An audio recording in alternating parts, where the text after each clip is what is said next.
Hi beautiful people, haleem haleem haleem. Ramzan month start అయిందంటే ప్రతి ఒక్కరి నోట్ నుంచి వచ్చే ఒకే ఒక్క మాట హలీం. ఎందుకంటే ఈ హలీం లో అంత పవర్ ఉందన్నమాట. ఈ హలీం ఎందుకో తెలియదు కానీ ఓన్లీ రంజాన్ మంత్ లోనే ప్రిపేర్ చేస్తారు. వీళ్ళు ఎవరికన్నా కానీ తెలిస్తే నాకు కూడా షేర్ చేయండి. ఒకప్పుడు హలీం అంటే అందరికి కూడా హైదరాబాదే గుర్తొచ్చింది. అదే హలీం కొన్ని డేస్ కి మా నెల్లూరు వరకు వచ్చింది. అదే హలీం ఈసారి ఏకంగా మా ఆత్మకూరు రాయల్ రెస్టారెంట్ వరకు వచ్చేసి ఇంత దూరం వచ్చింది కదా, కాస్ట్ ఎక్కువేమో అనుకుంటున్నారేమో. అస్సలు కాదండి, అక్కడే తింటే 60 రూపీస్. అదే పార్సల్ తెచ్చుకుంటే 110 రూపీస్. మా అమ్మమ్మకైతే హలీం అస్సలు ఇష్టం ఉండదు. ఆ ఎక్స్ప్రెషన్ చూడండి, హలీం చూడగానే పారిపోతుంది. ఇంకా ఈ హలీం రివ్యూ అయితే స్మెల్ అయితే అదిరిపోయింది, ఇంకా టేస్ట్ అయితే అదుర్స్. ఎవ్రీ స్పూన్ కూడా ఎంజాయ్ చేస్తూ తిన్నాను. ఆ హలీం ఫ్లేవర్ అయితే చాలా బాగుంది. బై ద వే ఇది చికెన్ హలీం, అందుకే అంత టేస్టీగా తిన్నాను. I hate mutton. Gautam review అయితే మీరే వినండి.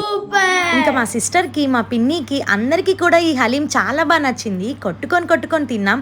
రంజాన్ అయిపోక ముందే మీరు కూడా వెళ్ళి టేస్ట్ చేసేయండి.